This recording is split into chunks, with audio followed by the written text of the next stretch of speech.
Morning students. Today's session we are dealing with the Turgor movement in plant. In today's session let us see the Turgor movement in plant. Have you heard of Mimosa pudica plant? That is touch-me-not plant. Now you are familiar. Touch-me-not plant, all of you know. See, this is the touch-me-not plant. This scientific name is Mimosa pudica. Okay, Mimosa pudica, touch-me-not plant. What is the speciality of this plant?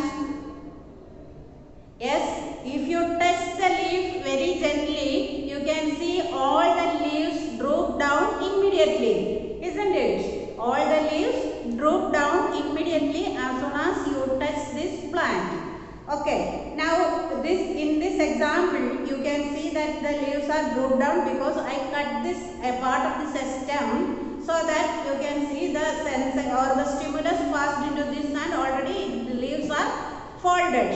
How it happens we can see that is due to a process called as Turgor movement.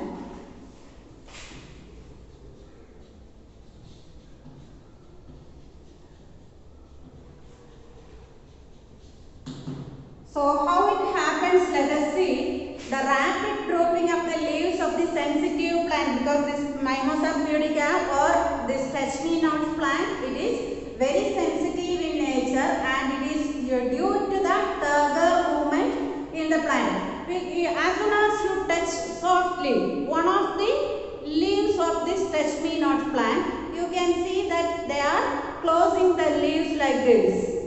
And suppose you are shaking or somewhat strongly if you are touching like this, the entire branch you can see, this is a branch of the plant and the entire branch you can see it is drooping down. Okay, so how it happens, this is a region, here you can see this is the leaf and this region, clearly this region of the leaf is called as what, a petiole, and here a bulged portion, see in everywhere where this petiole join with the stem, that region clearly you can see this is a separate leaf. This last region, this is called as what?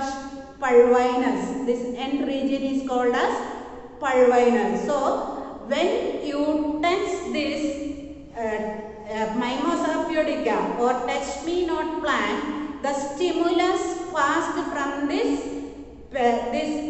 bulged region at the end, this is called as pulvinus, and from here you can see that stimulus passed into the petiole and again the Turgor movement goes to the leaf and that makes what? Drooping of the leaves or folding of the leaf. Okay, so you keep it for some time, you can see that within 3 to 4 minutes again this stimulus has gone from that part and again the leaves are coming to the original position, that is unfolding takes place. So the same case you can see in the case of that insectivorous plants. Insectivorous plants you can see when insects comes, it will be slipping into the cup-like structure and a flap-like structure, it will come and close the lid so that insects will be dying there. So this movement also, that is closing of the lid of the insectivorous plants also due to the Turgor movement in plant. Again you can see that sunflower. What is the specialty of sunflower? Yes, it is turning towards the sun. Morning it will face the east and evening you can see sunflower automatically turning towards the west. So it is facing the sun and that movement also due to what? Turgor movement. So now let us see what is meant by root pressure.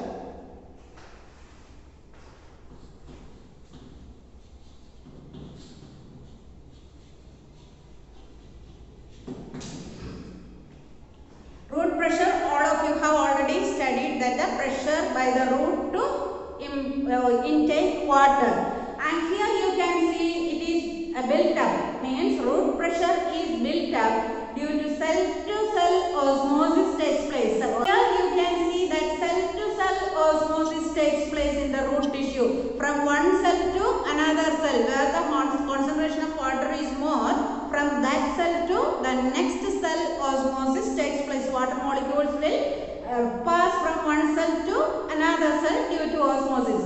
As this osmosis takes place, the cell which is filled completely with water, you can see the cell will become turgid in nature, and thus you can see that when these water moves from the soil to the root hairs and then to roots, you can see which part will take? Xylem part. When this xylem takes this water, you can see that a pressure created, and this pressure makes this water to move up from the soil to the other part of the plant. It is going up. Okay, so due to a force only, if force is not there, this water will not move up. So due to this certain force, you can see that this water is moving up, and here you can see it goes to a certain height only due to root pressure. Don't think that to tall plants, just like you can see the pine plant and all, it is very tall. To that much extent, this due to root pressure, water will not go up. So, but root pressure is one of the things that makes this water to go up. Remaining things we can see. Okay. Next term, you can see what is meant by guttation.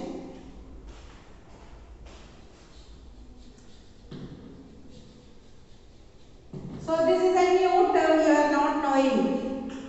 Especially in the early morning, if you are looking to the certain leaves, say for example this grass leaves or banana leaves, at the tip region or the margin of the leaves, you can see that, suppose this is a banana leaf, you can see like this, the venation is parallel because this is a monocots plant. So it will be like this. At the end region, sometimes you can see here and also water drops will be there in the morning hours or in the grass. If you take an example as a grass, leaves are like this. It is also of parallel venation. So here in the end region, you can see certain water drops will be remaining. So this water drops, how it is formed, you can see that this root pressure is high enough to force the water all the way through the stem and comes out through the end of the leaf vein, and this is called as the loss of excessive water from the plant through the leaf tip is called as guttation. So guttation means the loss of excessive water through the tip of the leaves is called as what? Guttation. So transpiration means what? It is a bit different term. Transpiration and guttation, don't confuse. Transpiration, the loss of water from the aerial parts of the plant. That means through the leaves, in the entire surface of the leaves you can see. Whereas guttation through the tip of the leaves, the excessive water will be lost through this leaves, and that is called as guttation. Okay. Now the importance of root hairs, let us see. So you know root is there, and at the end of the root, suppose this is the root. This is a taproot. Again, you can see that small hair-like structures present. This is a small hair-like structures, and these hair-like structures are nothing but what? Called as root hairs. So mainly root hairs that only will absorb what? These water, mineral salts, etc. So what are the things? Mainly fluid form. You can see root hairs will be absorbing. So root hairs will be absorbing all these things. So you can see that a root hair contains cell sac. Inside the root hair, already in the previous classes you have seen the structure. So this is the structure of the root. Root hair will be forming like this. Okay. And this root hair contains what? A substance called as what? Cell sac.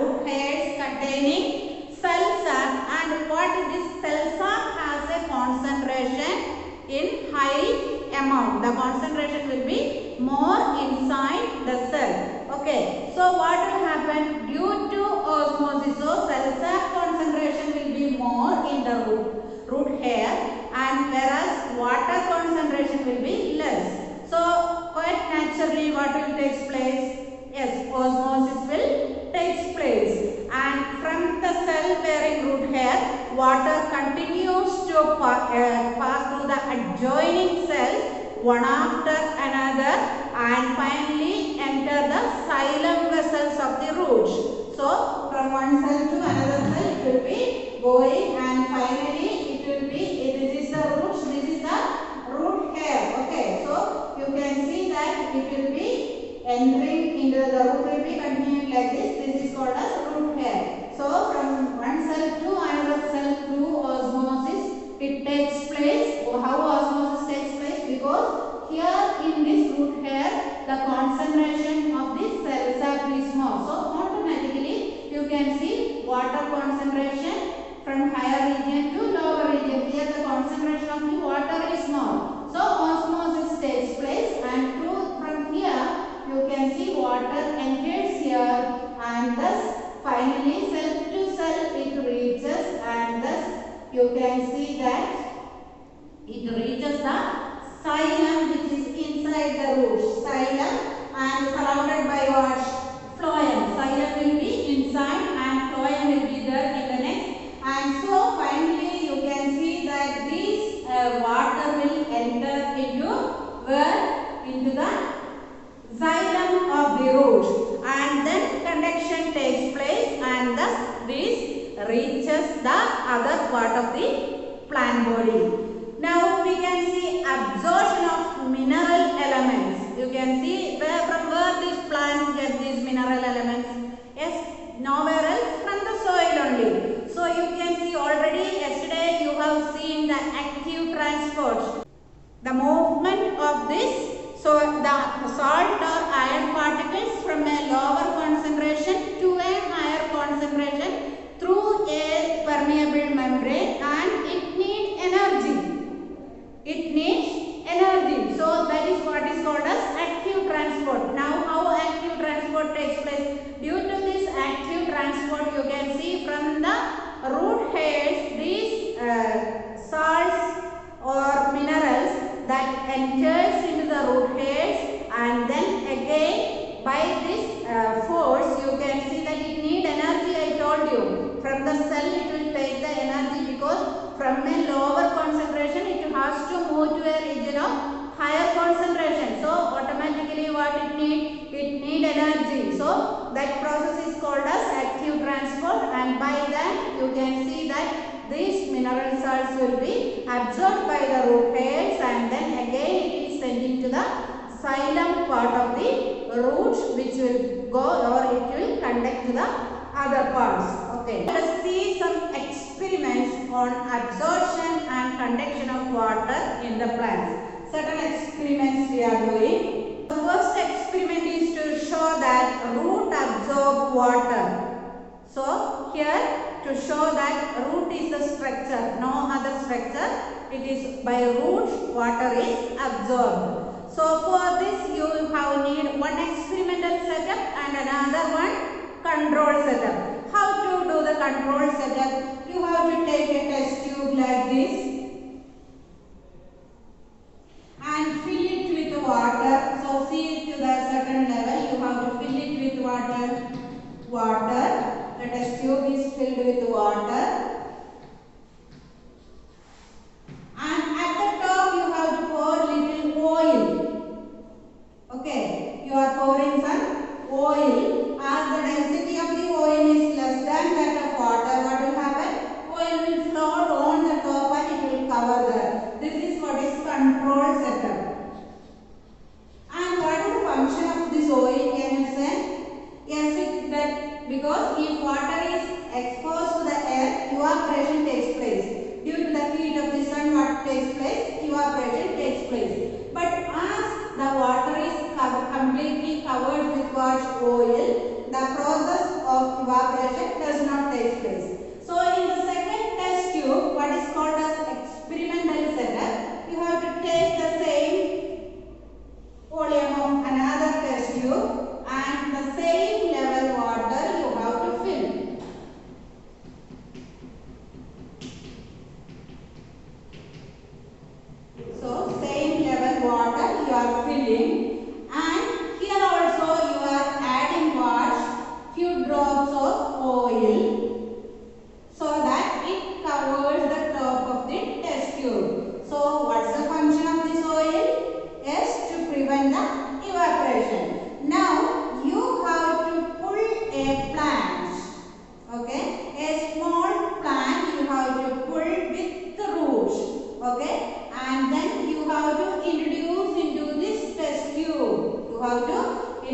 introduce that plant with roots into this test tube, so that you can see the root will be like this, stem will be here, and here few leaves are there.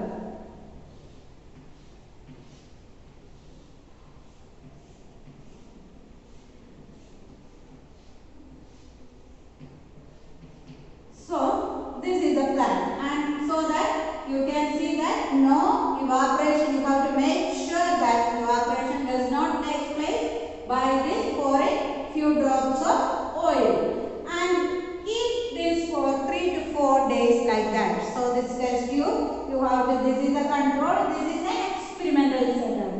So after a few days, you can see in the test tube, same test tube, you can see that the level of this is the level, first level, it has come down like this. How it happens? How or why the water came down? Yes, you can see that the roots of this plant will absorb the water. Since it is in the water, the roots, it will do absorption. And then you can see that water will be absorbed, it reaches this plant, and here in the leaves what will be taking place? Transpiration, that you can see through the aerial part of the plant, what will take place? Transpiration will take place. So water loss, absorption is taking place, loss also will be taking place. So this level, a decrease in the level shows what? The water is absorbed by the roots, because only root is in the water, no other part is in the water. So from this experiment you can prove that plant absorb water with the help of roots. Understood? Any doubt is there? Okay. Now the second experiment to show that water is conducted upward through the xylem. Second experiment, we can show that water will be conducted upward through the xylem. So, a beaker like this, okay, a beaker you are taking, in that you are filling some water.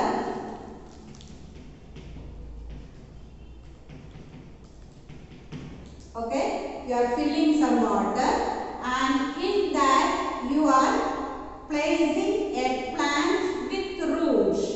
Okay, you uproot a plant gently, that the roots should not be breaking. Uproot a plant, wash it softly in water, clean all the muddy particles, and that part should, especially balsam plant, you can see that balsam plant with white stem, and that is transparent stem. If you are taking clearly, this is visible to you, balsam plant if you are taking. Now, what you have to do is, you have to add some stain into this water, so that stain or otherwise a red ink you can use, so that the water color will be changing into what? Red in color. Okay, some stain or just like red ink you can use, so that this the color of the water will change into red in color. Now this balsam plant, you have to keep it in this water. So here also root system should be completely in this red colored water. Here you can see the shoot system with the leaves. This is the transparent stem, you can see balsam plant if you are taking clearly, it will be visible with your naked eye than other plant. Now you can see this clearly, and here you can see that leaves, stem, etc. And if it is a flower with white flower, you can take, so this plant with the white flowers you collect and keep it for 1 day or certain hours you have to keep. After that time period, you can see the 3 to 4 hours is enough. Okay, if you are keeping 1 day also, no problem. You can see that small, while you are observing with your naked eye itself,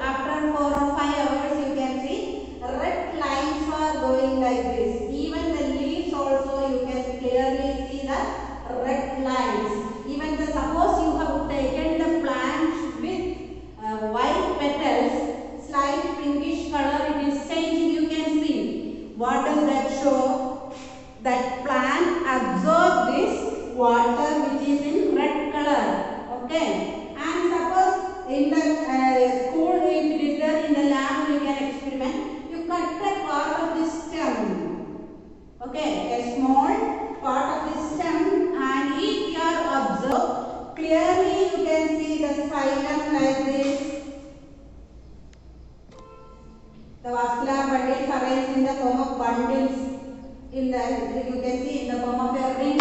In the case of a monocot dicot plant, you can see it is arranged in the form of a ring, whereas in a monocot plant it is arranged, the vascular bundles are scattered. So here in the form of a ring, a red colored structure, you can see a cross section of the stem you are taking and putting under the microscope. All the xylem vessels, not phloem, only the xylem vessels, you can see that it will be turning into what color? Red color. If you take a transverse section of the leaf also, this leaf if you are taking and a small section of the leaf if you are keeping under a microscope, there also you can see the red color, that is already that water reached in the leaves. If again you can see the stem also, and it is changing into the stem clearly. If you are looking itself, you can see that it is changing, that inside red lines are passing, that shows that water is taken by the or conducted by the xylem tissues. Even if you are taking a root part, this root you are taking, cutting a small part and observing under a microscope, there also you can see that the xylem turn into red color, proving that water is absorbed by the roots and it is conducted by the xylem tissues. Okay. Now there is another experiment we can do, the conduction of water through xylem only. With another experiment we can prove it. So for this you have to take a stem of a water plant, a plant. Okay. So here again you need a beaker. Okay, a beaker is needed, and you have to cut a plant, say for example a balsam plant or any other plant. You just cut and immediately that part should be immersed in water. Okay, so otherwise air bubbles will enter, so you have to immerse it in water. And first this cut stem I will show you. This is the cut stem with leaves. Okay.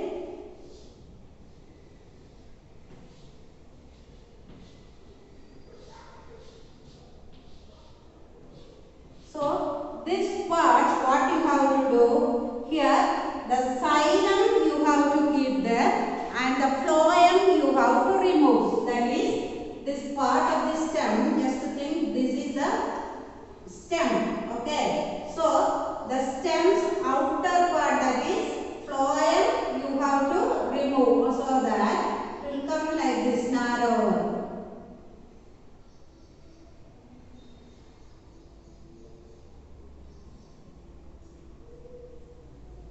So xylem is there now, whereas phloem we have removed from the stem. We have removed the phloem. Xylem will be intact. Okay, keep this in this beaker containing water. So here water is there. In that the plant in which what we have done, we have removed the, here leaves are there,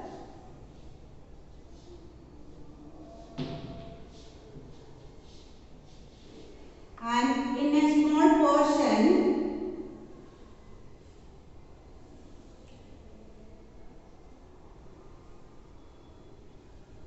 so this xylem is remain intact, whereas the outer phloem we have removed.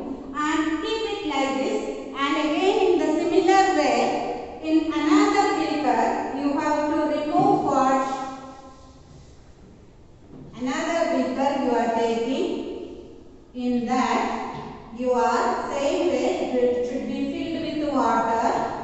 It should be filled with water.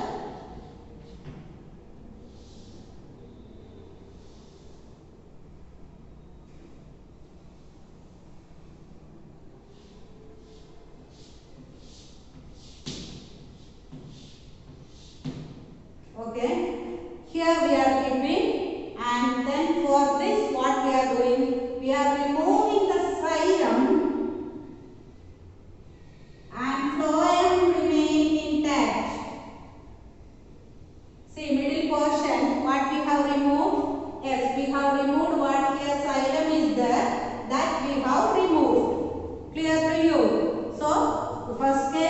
have removed the phloem. Second case, we removed what? Yes, xylem. So here you can see that keep it for few days or 1 or 2 days. There you can see in the first case where xylem has not removed, we have removed the phloem. There the leaves will remain intact like this. It will be just unfolded structure. It will be remain. That shows that xylem is present there. So the water, it is conducted through this xylem and nothing happens to the leaves. Whereas in the second case, you can see that the leaves in the first case it was like this. Whereas afterwards the leaves will be drooping down. Why? Here we already removed what? Xylem. So that any conduction of water takes place? No. So leaves are not getting the water and just you can see the leaves are dropping down. So this experiment shows that the conduction of water only through xylem, not by the phloem. Okay. Now another experiment to show that food from the leaves is conducted downwards through the phloem in the stem. So now we can show through another experiment that food which is prepared in the aerial parts, that is through leaves, from the leaves it is coming down. It has to reach all the parts, isn't it? It needs, the stem need the food, even the root need also, all parts need the food. So how these food reaches and we can prove. So cut a ring round the stem of a healthy potted plant. So take a potted plant.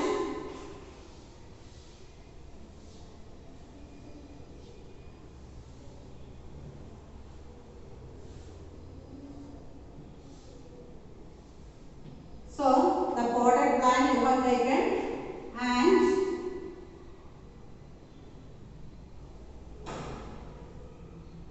this is the stem of the potted plant.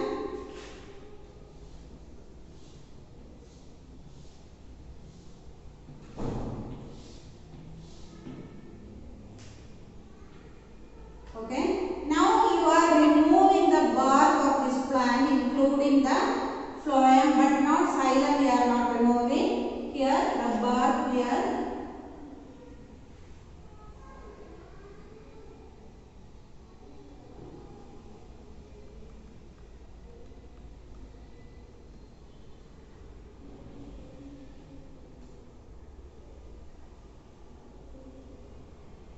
So it will be like this. So just we are removing and keeping it for 1 or 2 days. So food, already I told you, food is prepared in the leaves and it is downward movement happening in the plant. So here after few days you can see the cut end. So I am showing just the cut end only. So here the cut end.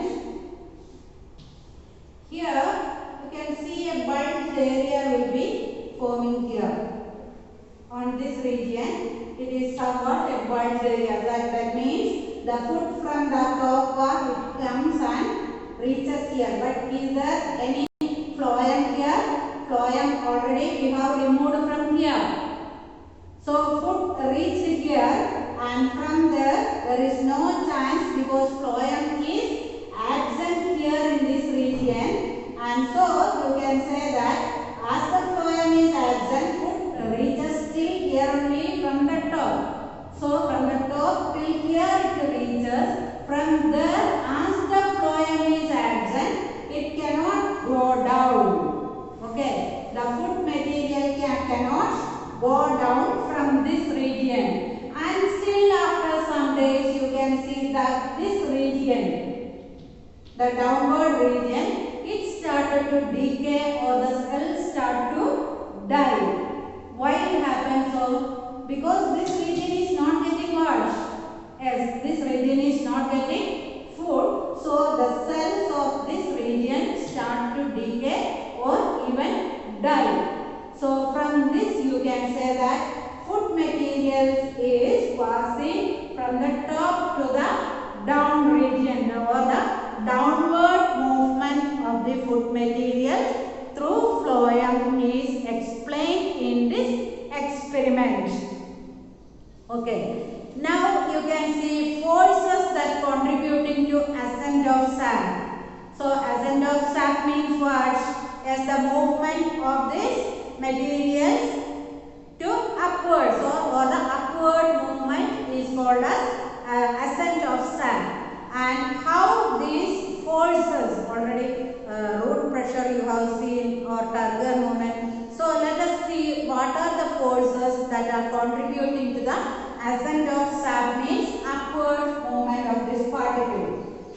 But to in herbaceous plant it is okay, but to not, this water will not go to the top of a plant which is very tall. Okay, so that is not possible due to root pressure, but to certain extent this water will be going. So xylem vessel, to a certain extent it will take up the water. Next is capillary, that is the narrow vessels of what? The narrow vessels of xylem is called as capillaries. So because as it is narrow, the force will be what? More. So as the capillaries are very narrow, the force created will be more, and this due to that, till the water till it reaches the leaves of the plant. Next is the transpiration pull. So what is meant by transpiration? I already told you, the loss of water from the aerial part of the plant is called as transpiration. As this transpiration takes place, what will happen? Yes, as more transpiration takes place from the soil, root will absorb more and more water. So there is, due to this pull also, you can see that the water reaches to the top part of the plant. Next one is called as adhesion. That is, the water molecules in the cell, they will attach each other. That is called as adhesion. Cohesion and adhesion, that is one by one you can see that these water molecules join together and going, that is called as cohesion. Adhesion, you can see that these cells molecules, you can see that they will attach each other, that is called as adhesion. Due to that also you can see that this more water will go up, that is ascent of sap takes place. Then the downward movement of the sap, that is easily takes place because it does not need what? It does not need any energy. Okay, so downward movement, what thing takes place? Yes, that is food, prepared food from the leaves, that is through the phloem, downward movement takes place, which is actually relatively, you can see there is no energy is needed for this thing. Okay, that's all this lesson. Thank you.